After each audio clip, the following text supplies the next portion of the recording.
গল্পের উরুচিটি চ্যানেলে আপনাদের সবাইকে স্বাগত। আপনারা শুনছেন স্বপ্ন যেন পেল ভাষা। স্বপ্ন যেন পেল ভাষা, কলমে স্বপ্না ভট্টাচার্য, কণ্ঠে সীমা বেরা। পর্ব 47। আগের পর্বের পর। সরি তনয়বাবু, এই সম্পত্তির বাটোয়ারা হওয়া সম্ভব নয়। মিস্টার গাঙ্গুলির কথা শুনে তনয় অবাকের চরম সীমায় পৌঁছে গেল আর বলল, কেন কেন সম্ভব নয়? কি লেখা আছে এই কাগজে? মিস্টার গাঙ্গুলি বললেন, এতে এটাই লেখা আছে যে আপনার বাবা তার সমস্ত সম্পত্তি তার নাতনি তিতলি চ্যাটার্জির নামে করে দিয়েছেন। কথাটা শোনা মাত্রই সবাই শকড হয়ে গেল। মিস্টার গাঙ্গুলি বললেন, আর যতদিন না তিতলি সাবালিকা হয় ততদিন এর পাওয়ার অফ প্যাটর্নি থাকবে মিসেস তন্নি চ্যাটার্জির ওপর। তনয়ের পায়ের তলা থেকে মাটি সরে গেল। আর তন্নি তো একটার পর একটা শখ খেয়ে নিজের বোধশক্তি হারিয়ে ফেলেছে। কি করা উচিত, কি বলা উচিত, ওর সেই জ্ঞানটাও আর হারিয়ে যাচ্ছে। কি বাবা, তুমি পারলে এটা করতে? তোমার একমাত্র ছেলেকে সম্পত্তি থেকে বহিষ্কার করতে পারলে? কিভাবে পারলে করতে? ওই মেয়েটা তোমাকে কি করে এভাবে বশ করলো যে তুমি নিজের ছেলের সাথে এমন অন্যায় করলে? কবে কবে করলো এটা বলো, কবে করলে? বিধানবাবু তাচ্ছিলের হাসি হেসে বললেন, কেন? বেশ তো মনতোষ বর্মনের চর তোকে জেলের মধ্যে খবরটা পৌঁছিয়েছিল যে আমি আর তোর মা উকিলের কাছে গেছি। সেই চর তোকে এই খবরটা পৌঁছায়নি যে আমরা কেন গেছিলাম? ও, তুমি ওই দিন, মানে যেদিন আমি জেল থেকে ছাড়া পাই, সেই দিন তুমি এসব করেছিলে? তনয়ের কথা শুনে বিধানবাবু বললেন, হ্যাঁ, সেই দিন করেছি। সব প্রশ্নের উত্তর পেয়ে গেছিস, এখন বেরো। তোকে আর দ্বিতীয়বার এই বাড়িতে যেন না দেখি। তনয় বেশ কিছুক্ষণ বিধানবাবুর দিকে অগ্নি চোখে তাকানোর পর হঠাৎই শয়তানি হাসি হাসলো। তারপর বলল, তুমি তোমার সম্পত্তি থেকে আমাকে বহিষ্কার করে দিলেও এই বাড়িতে আমার নিজের সম্পত্তি এখনো আছে, আমার বউ আর মেয়ে। তাদেরকে না নিয়ে আমি যাচ্ছি না। চলো তন্নি। তন্নি কেঁপে উঠল তনয়ের কথা শুনে, কিন্তু সবাই আর এক প্রস্ত অবাক হলো বিধানবাবুর হাসির শব্দে। উনি বেশ কিছুক্ষণ সজোরে হেসে বললেন, আমার বউ, আমার মেয়ে? যেই মেয়েকে কখনো আদর করে কাছে টেনেছিস কিনা সন্দেহ, যেই মেয়েকে জন্ম হওয়ার আগেই তাকে মেরে ফেলতে চেয়েছিলি, বউকে জব্দ করার জন্য যে মেয়েকে প্রাণে মারতে চেয়েছিলি, আজ সেই মেয়েকে নিয়ে যেতে চাচ্ছিস?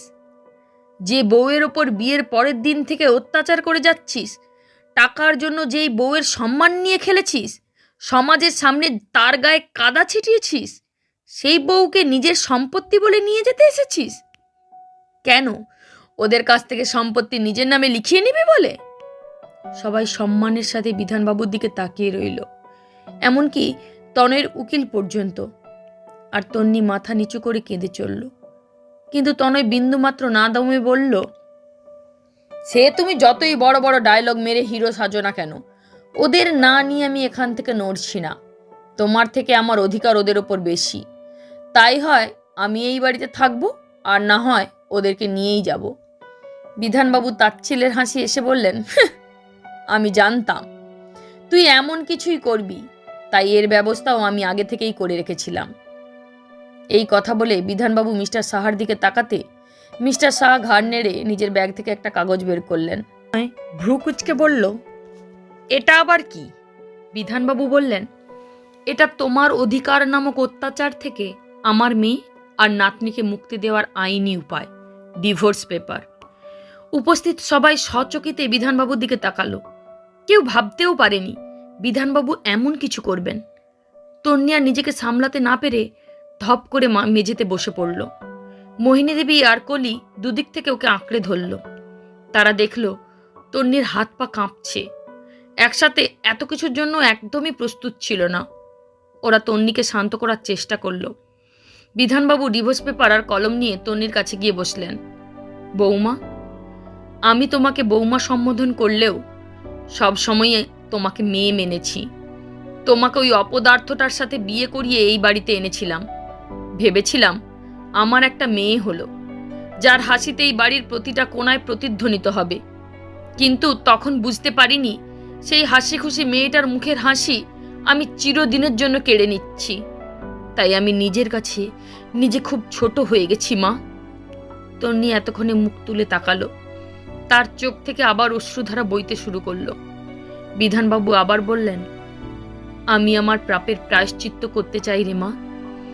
এই কাজটা আমার অনেক আগেই করা উচিত ছিল, কিন্তু এই যে জমিদার বংশের রক্ত বইছে শরীরে, লোকে কি বলবে, সমাজ কি বলবে, আমার বংশের সম্মানহানি হবে, এই সব ভেবে নিজেকে আটকে রেখেছিলাম।